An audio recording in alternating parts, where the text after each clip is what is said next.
Hello students, welcome back to Apex institute of commerce. I am Meena. आज मैं आपको case studies के कुछ और एग्जांपल्स कराने जा रही हूँ। आप जैसा कि जानते हो कि हमने केस स्टडीज़ की सीरीज़ स्टार्ट कर चुकी है और इस सीरीज़ में हम 2 वीडियो ऑलरेडी अपलोड कर चुके हैं और इन दोनों वीडियोज़ में मैंने आपको मोस्ट इम्पॉर्टेंट केस स्टडीज़ कराई हैं। आज हम कुछ केस स्टडीज़ और करेंगे यूनिट 1 की, उसके बाद हम स्टार्ट करेंगे यूनिट 2। चलिए स्टार्ट करते हैं अपनी केस स्टडीज़ की सीरीज़ को। इसमें फर्स्ट केस स्टडी आती है आपकी AK steels limited had decided to contribute Swachh Bharat अभियान। स्वच्छ भारत अभियान से तो आपको पता ही है कि क्या होता है और ये कैसे शुरू किया उन्होंने। By installation of 200 dustbin in Raipur industrial area, which objective of management is highlighted by this act of company. इस जो ये काम किया है उन्होंने, क्या किया है, एक कंपनी ने रायपुर एरिया में, जो इंडस्ट्रियल एरिया जहाँ पे बहुत ज़्यादा गंद होता है, वहाँ पे डस्टबिन लगवाए हैं। तो इस काम से वो कौन सा ऑब्जेक्टिव पूरा कर रहे हैं, और आपको पता है कि वो बाहर समाज के अंदर कुछ सब कैंपेन चला रहे हैं, तो ये आपका कौन सा ऑब्जेक्टिव पूरा कर रही हैं, यानी कि वो समाज की हेल्प कर रहे हैं, समाज की सोसाइटी का ध्यान रख रहे हैं। तो कौन सा ऑब्जेक्टिव पूरा है आपको? Social objective. जब भी आपको केस स्टडीज करनी हो, जैसे इसमें पूछा विच ऑब्जेक्टिव ऑफ मैनेजमेंट, तो आप रिमाइंड करें कि आपके 3 ऑब्जेक्टिव कौन से हैं, पर्सनल, ऑर्गेनाइजेशनल एंड सोशल। अब यहाँ से आपको पता है उसको पर्सनली कुछ भी बेनिफिट नहीं हो रहा, तो यहाँ पे कौन सा ऑब्जेक्टिव पूरा हो रहा है? Social objective. नेक्स्ट करते हैं case number 2। 3 teams of employees of core project limited are working at different positions. देखो, अब ये जो आपकी केस स्टडी है ये 3 मार्क्स की है, और जब भी आपको 3 मार्क्स की केस स्टडी आए या 4 मार्क्स ही आए, 1 मार्क्स में आपको क्वेश्चन स्टार्टिंग से ही पढ़ लेना है। 3 और 4 मार्क्स वाली में आपको सबसे पहले क्वेश्चन पढ़ना है कि क्वेश्चन में क्या लिखा हुआ है, ताकि जब आप क्वेश्चन रीड करें आप आंसर को भी साथ साथ फाइंड कर लें, कि उसके ऊपर फोकस करना ईजी हो जाता है। तो आइडेंटिफाई करना है इसमें आपको लेवल्स ऑफ मैनेजमेंट। आपको पता है 3 लेवल है, आपको ये देखना है कि यहाँ पे कौन सा लेवल एक्सप्लेन किया गया। Core project limited eight which different teams, यानी कि जो 3 टीम्स थी, 3 टीम्स थी, वो 3 टीम्स किस लेवल पर काम कर रही हैं। तो आपने इस क्वेश्चन को बड़े ध्यान से करना है। तो देखिए, team X is responsible for survival and growth of organization. अब यहाँ आपको वर्ड क्लियर हो रहा है, सर्वाइवल और ग्रोथ। सर्वाइवल, ग्रोथ और एक वर्ड आपका आता था प्रॉफिट। ये तीनों ही आपके क्या हैं? ये आपके ऑर्गेनाइजेशनल ऑब्जेक्टिव में आते हैं। ठीक है। Team x continuously keep a watch over the business environment. जो टीम है किसके ऊपर ध्यान कर रही है? बिजनेस इन्वायरमेंट पे ध्यान कर रही है। और बिजनेस इन्वायरमेंट पे ध्यान कौन रखता है? या तो देखो 3 लेवल होते हैं, top, middle and lower level. Obvious सी बात है, बिजनेस इन्वायरमेंट पे ध्यान रखना, स्ट्रेटजीज बनाना, वो कौन करता है? टॉप लेवल करता है। तो टीम एक्स किससे रिलेटेड हो गई? आपकी टॉप लेवल मैनेजमेंट से, with A view of कॉपिंग with changes in business environment. क्योंकि जैसे ही बिजनेस एनवायरनमेंट में चेंज होता है, तो जो ये टीम है क्या करती है? अपने बिजनेस में भी चेंज ले आती है। Team X immediately discuss the changes to be brought about in company's plan. तो जैसे ही इन्वायरमेंट में चेंज होता है तो टीम एक्स क्या करती है? अपने प्लान में चेंज कर लेती है। तो यहाँ से आपको क्लियर हो गया। अब यहाँ पे आपने क्वेश्चन रीड कर रखा था, तो आपको पता लग गया कि ये कौन से लेवल पे काम कर रही है। टीम एक्स जो है टॉप लेवल ऑफ मैनेजमेंट पे काम कर रही है। और उसने ये भी कहा था at which different teams are design, वो भी बताना है, बाय कोटिंग रेलिवेंट लाइंस। आपको लाइन भी लिखनी है जिस लाइन से आपको ये पता लगे कि वो टॉप लेवल पे काम कर रही है। तो आपको यहाँ पे लाइन मेंशन करनी है, तो क्या लिखोगे?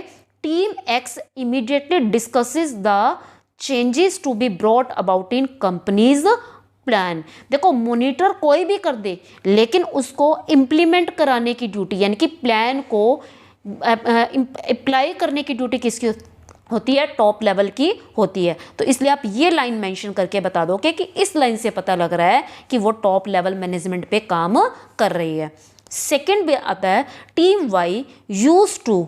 टीम वाई क्या करती है? देखो, use to explain the policies of superior to employees. वो क्या करती है, पॉलिसीज़ जो सुपीरियर ने बनाई यानी कि टॉप लेवल ने बनाई वो एम्प्लॉयज़ को बताती है। और आपको मैंने प्रीवियस लेक्चर में भी बताया था कि जो पॉलिसी बनाता है वो टॉप लेवल में आता है, और जो पॉलिसीज़ को एम्प्लॉयज़ को बताता है, उनको इंस्ट्रक्ट करता है, वो किस में आते हैं, मिडल लेवल में आते हैं। Ensure a touch of cooperation among all the departments, और डिपार्टमेंट्स में एम्प्लॉयज़ को बताना ये किसके अंदर आता है, डिपार्टमेंटल मैनेजर करता है, यानी कि वो भी क्या हो गया, मिडल लेवल पे हो गया। तो आप इसमें क्या बताओगे, मिडल लेवल ऑफ मैनेजमेंट। और अब इसमें ये आपको लाइन क्या लिखनी है, team Y use to explain the policies of superiors to employees, ये आप लाइन इसमें मेंशन कर दोगे।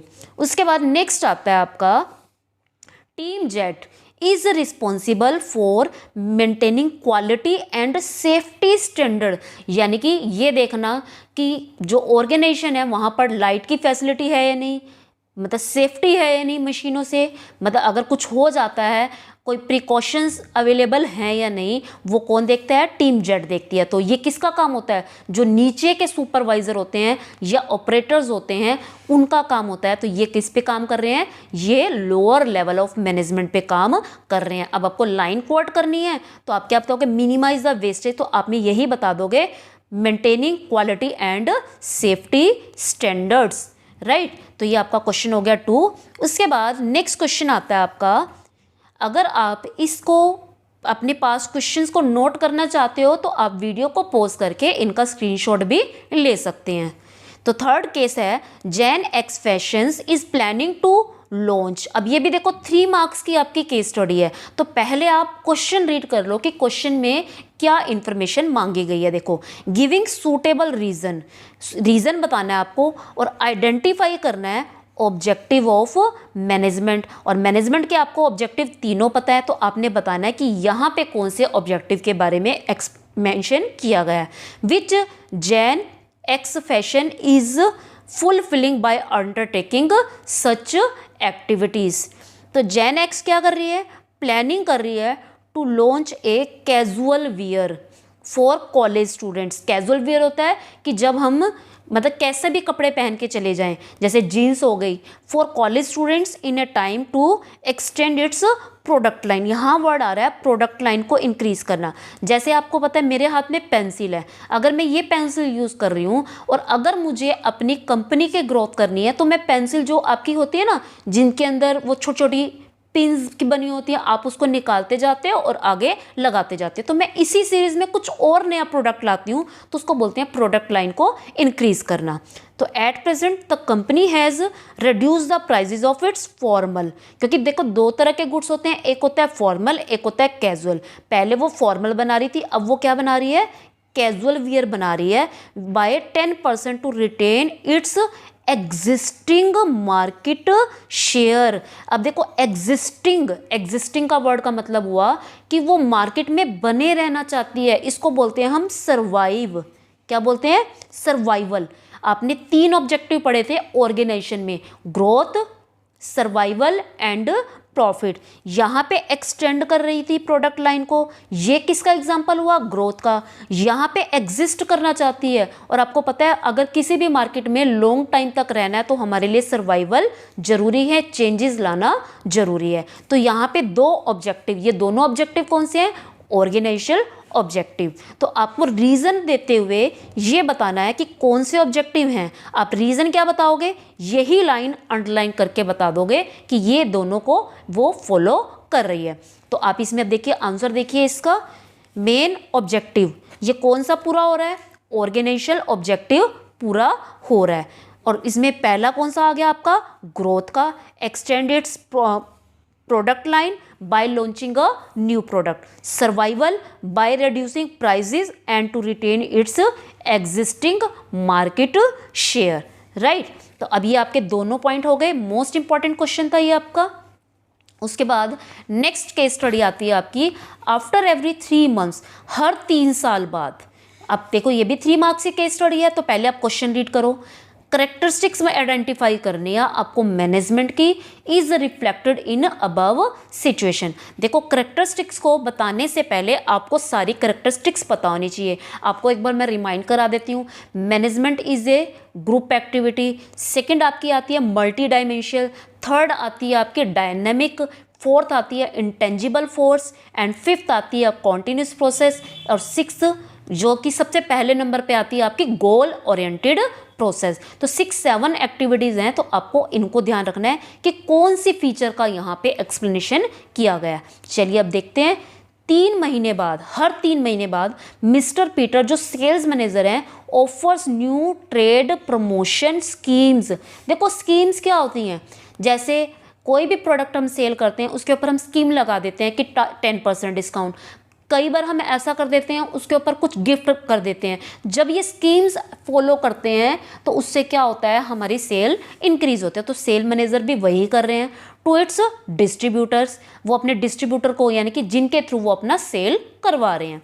ही plans to introduce new varieties of products, और वो प्लानिंग भी करते हैं, नए प्रोडक्ट्स बनाते हैं, नई वेराइटी बनाते हैं। और आपको पता है आजकल के टाइम की डिमांड है नए products banana. Keeping in mind needs of customer, customer की नीड को ध्यान में रखते हुए वो नई वेराइटी भी बनवाते हैं प्रोडक्ट्स की, एंड प्रमोशनल स्कीम्स भी अप्लाई करते हैं ताकि वो कंपटीटर से पीछे ना रह जाएं। This gives him an added advantages over his competitor. अब यहाँ देखो कॉम्पिटिटर को ध्यान में रखते हुए वो नई स्कीम भी ला रहे हैं, यानी कि लगातार क्या कर रहे हैं, चेंजेस कर रहे हैं। क्या कर रहे हैं, चेंजेस कर रहे हैं। क्यों कर रहे हैं, अगर वो चेंजेस नहीं करेंगे तो वो बिजनेस में सर्वाइव नहीं कर पाएंगे। और आपने एक फीचर मैंने अभी आपको बताया, management is a dynamic function, इस फीचर का यहाँ पे एक्सप्लेनेशन किया गया। डायनामिक फंक्शन क्या होता है कि बिजनेस इन्वायरमेंट के अकॉर्डिंग चेंज होने पर अपने बिजनेस में चेंजेस लाना ही क्या है, डायनामिक फंक्शन है। अब कंपटीटर को ध्यान में रखते हुए उन्होंने भी स्कीम्स फॉलो की, क्योंकि उनके कंपटीटर भी फॉलो कर रहे हैं तो वो भी कर रहे हैं। तो ये होता है डायनामिक फंक्शन। तो आपने डायनामिक फंक्शन पहले आपने राइट करना है, फिर आपने इसको ब्रीफली एक्सप्लेन करना है। तो ब्रीफली में मैंने आपको बता दिया कि इन्वायरमेंट में चेंज होने से, पॉलिटिकल, इकोनॉमिक, सोशल इन्वायरमेंट में चेंज होने से बिजनेस इन्वायरमेंट में चेंज करना ही क्या है, डायनेमिक एक्टिविटी है। उसके बाद नेक्स्ट आता है आपका case number 5, mister David managing director. अब पहले आप इसका क्वेश्चन रीड करो, नीचे क्या पूछा हुआ है। On the basis of above information answer the following question. एक तो आपको लेवल ऑफ मैनेजमेंट बताना है मिस्टर डेविड का, ठीक है। Do you think David must be involve in such activities. देखो इस क्वेश्चन का आंसर आपको बाद में पता लगेगा, पहले आप क्वेश्चन रीड करो, ठीक है। फिर उसके बाद आपको बताना है 3 important function mister David must perform. पहले लेवल का पता करेंगे, उसके बाद बताएंगे कि मिस्टर डेविड को कौन से काम करने चाहिए थे। चलिए, तो मिस्टर डेविड कौन है, मैनेजिंग डायरेक्टर। अब यहाँ मैनेजिंग डायरेक्टर से पता लग रहा है कि वो कौन से लेवल पे काम कर रहे हैं, टॉप लेवल पे काम कर रहे हैं। तो फर्स्ट क्वेश्चन का आपका आ गया टॉप लेवल आंसर, ठीक है। और सेकंड में उसने पूछा था कि डेविड जो है जिन काम में, डू यू थिंक, आपसे एक राय मांगी गई है कि आप सोचते हो कि डेविड को इन कामों में लगा होना चाहिए। तो देखते हैं क्या करते हैं। At times get involve in activities like procurement of raw material. जो मैनेजिंग डायरेक्टर मिस्टर डेविड है वो इन्वॉल्व है कौन सी एक्टिविटीज़ में, प्रोक्योरमेंट ऑफ रॉ मटेरियल यानी कि रॉ मटेरियल का अरेंजमेंट करना, प्रोडक्शन में, और क्वालिटी कंट्रोल ऑफ गुड्स में, और एम्प्लॉय डिसिप्लिन में। अब एक बात बताओ कि अगर आपको पता हो, अभी हमने पीछे भी किया, एम्प्लॉय का डिसिप्लिन करना, क्वालिटी कंट्रोल करना, ये किसका फर्ज है, ये लोअर लेवल का काम है। ये काम किसको करने चाहिए, सुपरवाइजर और ऑपरेटर्स को करने चाहिए। लेकिन ये काम कौन कर रहे हैं, मिस्टर डेविड, जबकि वो कौन से लेवल पे काम कर रहे हैं, है उनका टॉप लेवल। तो ये उनके काम नहीं है, ये काम किसके होने चाहिए, लोअर लेवल पे। तो आपको यही बताना है, क्या आप सोचते हो उनको इन एक्टिविटीज़ में इन्वॉल्व होना चाहिए, मस्ट भी मतलब चाहिए। तो आप बताओगे नो, उनको इसमें इन्वॉल्व नहीं होना चाहिए। गिव रीज़न, क्योंकि रीज़न क्या बताओगे आप, रीज़न में यही बताओगे क्योंकि ये क्या है, ये रूटीन के वर्क हैं जो किसको करने चाहिए, लोअर लेवल पे होने चाहिए, उनको अपना ध्यान इंपॉर्टेंट वर्क पे लगाना चाहिए। List 3 important function of mister David must perform. तो वो कहते हैं अगर उनको ये काम नहीं करने चाहिए तो कौन से काम करने चाहिए उनको, तो हमने तीनों फंक्शंस बताने हैं जो टॉप लेवल पे किए जाते हैं। आप इसमें बता सकते हो कि जैसे इंटरप्रेट वो पॉलिसीज़ को फ्रेम करना, कोऑर्डिनेशन करना, आप कह सकते हो ऑर्गेनाइजेशनल ऑब्जेक्टिव्स को डिसाइड करना। तो आप कोई भी 3 फंक्शन जो आपको लर्न हो उन तीनों फंक्शन को आप यहाँ एक्सप्लेन कर सकते हो। तो देखो कोऑर्डिनेट करना और welfare and survival of organization, और तीसरा आप कह सकते हो ओवरऑल ऑब्जेक्टिव्स को डिसाइड करना। अब जरूरी नहीं है आप ये 3 ही राइट करें, आप अपनी नीड के अकॉर्डिंग या आपको जो भी लर्न हो आप राइट कर सकते हैं। उसके बाद नेक्स्ट क्वेश्चन आता है ग्लेन मार्क्स। ये भी आपका लॉन्ग क्वेश्चन है, तो इसमें भी आप अपना ये रीड करके चलोगे कि इसमें क्वेश्चन में क्या पूछा गया है। क्वेश्चन में आपसे पूछा गया है on the basis of given information about Glenmark limited answer the following question. First question में पूछा है identify the main objective of company. एक तो मेन ऑब्जेक्टिव ऑफ कंपनी बताएं जो भी इस केस में डिस्कस किया गया। आल्सो क्वाट लाइंस, आपको लाइंस भी मार्क करनी है।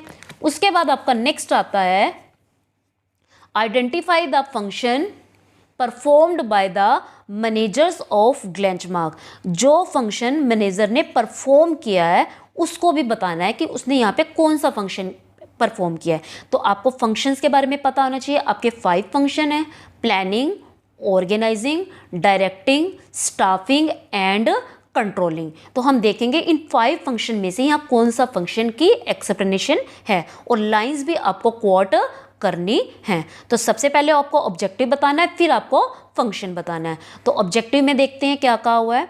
ग्लेंचमार्क मैनेजमेंट आउटलाइंड, आउटलाइन का मतलब होता है किसी चीज़ का रफ स्केच बनाना, ठीक है। जैसे हम कुछ राइट करके रख लें कि मैं इस मंथ में इस टॉपिक की तैयारी करूँगा, तो वो आउटलाइन बना रहे हैं, तो हम क्या कर रहे हैं, प्लानिंग कर रहे हैं। क्या कर रहे हैं, आउटलाइन का मतलब क्या हो गया, प्लान। तो यहाँ से पता लग रहा है कि मैनेजमेंट ने प्लानिंग के फंक्शन को किया है। तो यहाँ से आपका एक क्वेश्चन का आंसर मिल गया। आपको लाइन क्वोट करनी है, तो लाइन भी आपकी क्या आ जाएगी, outline it's long term strategy and thoughts on medium term prospects. उन्होंने जो प्लानिंग की है वो किसके ऊपर की है, long term strategy means long time तक हम सर्वाइव कैसे करें, या हम मीडियम टर्म जो प्लानिंग है उसको कैसे फॉलो करें। मैनेजमेंट एक्सपेक्ट इट्स नाइक US pipeline to drive growth over the next few years. और मैनेजमेंट ने एक्सपेक्ट किया है कि इसकी जो नाइक यूएस पाइपलाइन है वो ग्रो करे, मतलब वो बहुत ऊपर तक जाएं over the next few years. While specially initiatives का मतलब है कुछ आगे पहल करके उन्होंने कुछ स्टेप्स भी लिए हैं, should come to front from 2019। Company focused on respiratory, dermatology and oncology products, यानी कि उन्होंने कई तरह के प्रोडक्ट्स भी यूज़ किए हैं। जैसे ये रेस्पिरेटरी होते हैं, हमारे डाइजेस्टिव सिस्टम से, श्वास तंत्र से रिलेटेड होते हैं, सांस लेने से। तो इसी तरह से उन्होंने प्रोडक्ट यूज़ किए हैं globally, while tactically looking at other segments relevant to different markets. अब यहाँ देखो, यहाँ उन्होंने कहा कि जो प्रोडक्ट उन्होंने डेवलप किए हैं वो उन्होंने कैसे डेवलप किए हैं, मार्केट को देखकर, यानी कि अदर कॉम्पिटिटर्स को देखकर उन्होंने ये प्रोडक्ट्स डेवलप किए हैं कि दूसरे लोग क्या बना रहे हैं। Glenmark expects faster approval and better quality launches to drive 15-20% revenue growth. और उनको उम्मीद है, एक्सपेक्ट का मतलब उम्मीद है कि उनको 15 से 20% रिवेन्यू मिलेगा, despite potentially higher business erosion due to increasing competition, जो कि कॉम्पिटिशन को देखते हुए बहुत ज़्यादा है।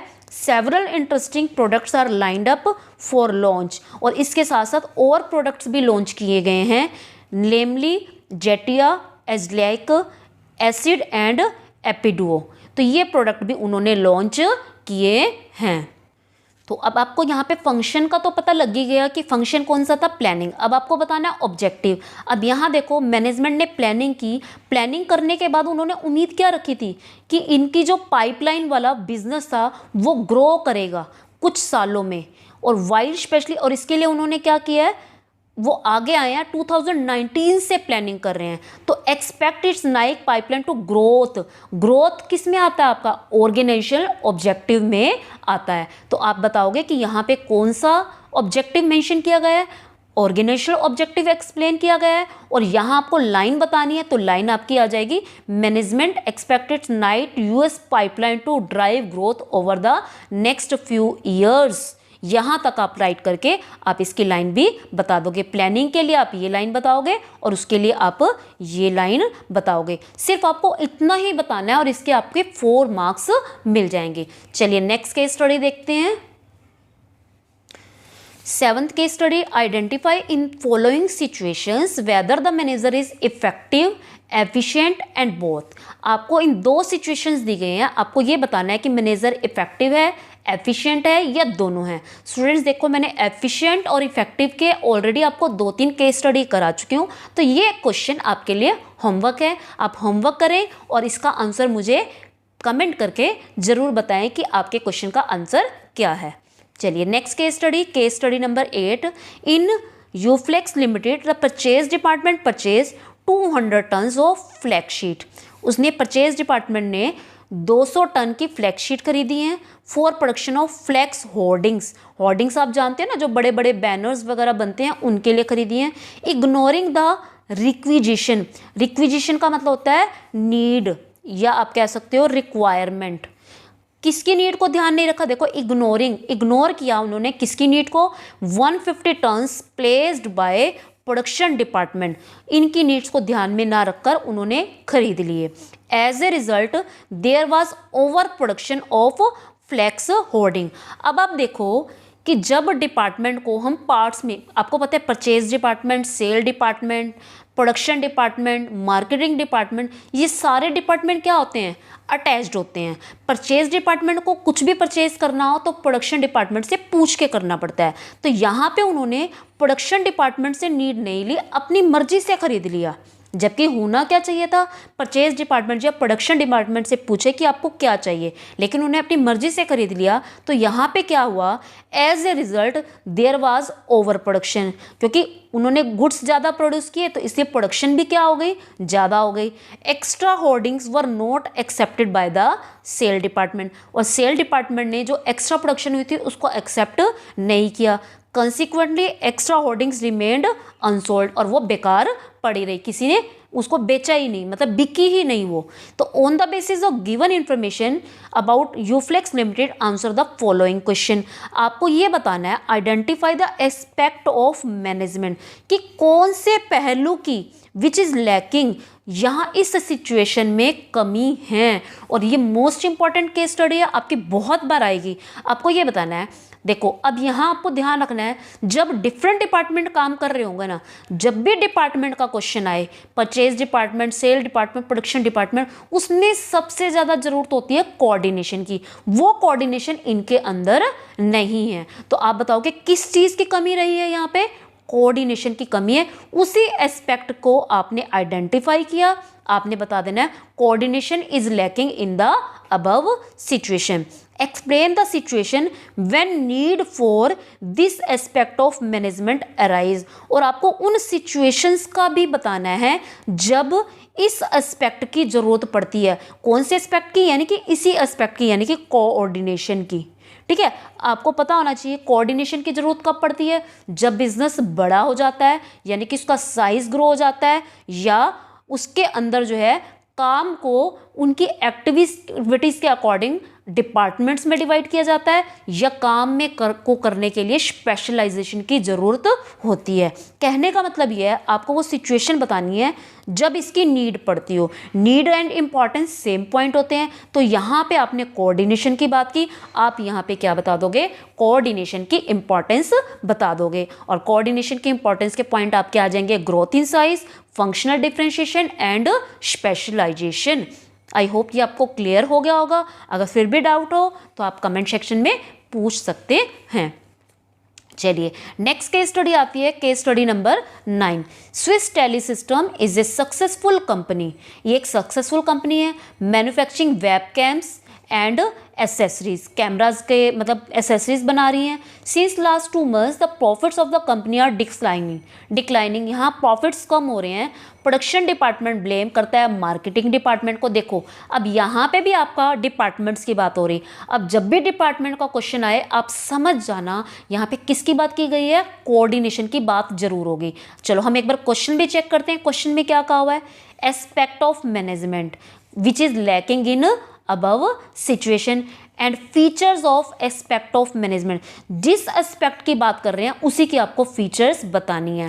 क्वेश्चन आपका 4 मार्क्स में है। पहले हम एस्पेक्ट फाइंड आउट करते हैं। अभी तो मैंने आपको बताया कोऑर्डिनेशन मिलेगा, हो सकता है ना भी हो। तो देखो यहाँ पे प्रोडक्शन डिपार्टमेंट ने किसको ब्लेम किया, मार्केटिंग डिपार्टमेंट को। मार्केट डिपार्टमेंट ब्लेम किसको कर रहा है, प्रोडक्शन डिपार्टमेंट को, for not manufacturing quality product. Finance department ने उन दोनों को, एंड फॉर डिक्लाइनिंग प्रॉफिट, यानी कि एक दूसरे के ऊपर ब्लेम डाल रहे हैं। इसका मतलब उन्होंने आपस में ग्रुप में मिलकर काम नहीं किया, आपस में कोऑर्डिनेशन नहीं बनाया। तो जब भी डिपार्टमेंट का केस आता है तो कौन सा एस्पेक्ट आता है आपका, कोऑर्डिनेशन का एस्पेक्ट आता है। तो आप बता दोगे कि किसकी कमी रही, कोऑर्डिनेशन की कमी गई। और कोऑर्डिनेशन की आपको क्या बतानी है, फीचर्स बतानी है। और आपको पता है कोऑर्डिनेशन से क्या होता है, it ensures unity and harmony, integrate group efforts, continuous process. जो भी फीचर्स आपकी 4 या 5 हैं उन्हीं फीचर्स को आपको एक्सप्लेन करना है। देखो जब आपने पैराग्राफ को समझ लिया, एक पॉइंट पता होने के बाद आपको दूसरा आंसर अपने आप ही मिल रहा है। तो आपको सिर्फ ध्यान से पढ़ने की ज़रूरत है। तो आप अपना आंसर यहाँ से देख भी सकते हैं, स्क्रीनशॉट आप बाद में ले लेना। नेक्स्ट क्वेश्चन आता है आपका, Texmaco limited aims to manufacture and sell 1500 locomotives in 2016। उनको मैन्युफैक्चर भी करना है और लोकोमोटिव्स को सेल भी करना है, 1500 locomotives. To achieve this target the production department ensure timely production. Production department में टाइमली प्रोडक्शन कर लिया, सेल्स डिपार्टमेंट ने सारे पॉसिबल स्टेप ले लिए टू जनरेट मैक्सिमम रिवेन्यू। देखो यहाँ पे भी डिपार्टमेंट्स की बात हुई, production department, sales department. It means यहाँ पे भी एक्सपेक्ट कौन सा मिलेगा आपको, कोऑर्डिनेशन जरूर मिलेगा। लेकिन इन दोनों डिपार्टमेंट्स ने काम अच्छा किया। ऊपर जो केस स्टडी आई थी उसमें उनके एक दूसरे को ब्लेम कर रहे थे। इट मीन्स वहाँ पे लैकिंग किसका था, आपका कोऑर्डिनेशन का। यहाँ पे due to combine efforts, combine efforts का मतलब क्या हुआ, ग्रुप एफर्ट्स। और आपको पता है कोऑर्डिनेशन में ग्रुप एफर्ट्स भी आते हैं, यूनिटी एंड हार्मोनी भी आती है। ये सारी क्या है, फीचर्स हैं, ठीक है, of all the departments. Texmaco limited can achieve its sales target. तो इन्होंने अपने टारगेट्स अचीव किए हैं। तो आप ये बताओगे इसमें क्वेश्चन में क्या पूछा हुआ है, which importance of management is highlighted in above situation. किस इंपॉर्टेंस की बात की गई है, explain any 2 other significance of management. एक तो आपको इंपॉर्टेंस बतानी है, ठीक है, उसके बाद आपको explain any 2 other significance of management. देखो पहले तो आपको एक इंपॉर्टेंस बतानी है जो इस ऊपर पैराग्राफ में एक्सप्लेन की गई है। इसके अलावा आपको 2 अदर सिग्निफिकेंस बतानी है, ठीक है, which other aspect of management. और आपको बताना है और कौन सा एस्पेक्ट। और मैंने आपको बताया जब भी वो एस्पेक्ट की बात कर रहे हैं मैनेजमेंट के, तो यहाँ पे डिपार्टमेंट्स की बात हो रही है, वो एस्पेक्ट कौन सा होगा, कोऑर्डिनेशन होगा। क्योंकि बिजनेस को सक्सेसफुल रन करने के लिए एक तो अच्छी मैनेजमेंट का होना जरूरी है और दूसरा किसका जरूरी है, कोऑर्डिनेशन का जरूरी है। Ensure achievement of sale targets by Texmaco limited. कहने का मतलब यह कोई कौन सा मैनेजमेंट का एस्पेक्ट जरूरी था इस सेल्स टारगेट को पूरा करने के लिए, और वो आपको पता है कोऑर्डिनेशन की जरूरत है और दूसरा मैनेजमेंट की। तो यहाँ पे सेकंड क्वेश्चन का आंसर तो आपका हो गया कोऑर्डिनेशन। अब यहाँ पे बात हो रही है किस इंपॉर्टेंस ऑफ मैनेजमेंट को यहाँ हाईलाइट किया गया है। अब यहाँ देखो, यहाँ इसमें बताया due to combine efforts of all department, कि डिपार्टमेंट्स के कंबाइन एफर्ट से, यानी कि कंबाइन एफर्ट से ही ये अपने सेल्स टारगेट पूरे कर पाई है। तो आप क्या कह सकते हो, management achieves group goals. Management helps in achieving group goals या ग्रुप ऑब्जेक्टिव्स। तो आप ये बताओगे, एक तो इंपॉर्टेंस ये बताई गई है और आपको 2 अदर सिग्निफिकेंस भी बतानी है। तो 2 अदर सिग्निफिकेंस आप कुछ भी बता सकते हो, ठीक है, तो आप देखिए management helps in achieving group goals, और आप क्या बताएंगे, management increases efficiency, creates a dynamic organization. जो भी आपको 2-3 पॉइंट्स लर्न है आप इसको कर सकते हैं। तो जल्दी ही मिलेंगे आपको न्यू वीडियो के साथ, तब तक आप इस वीडियो को एंजॉय करें। Thanks for watching this video.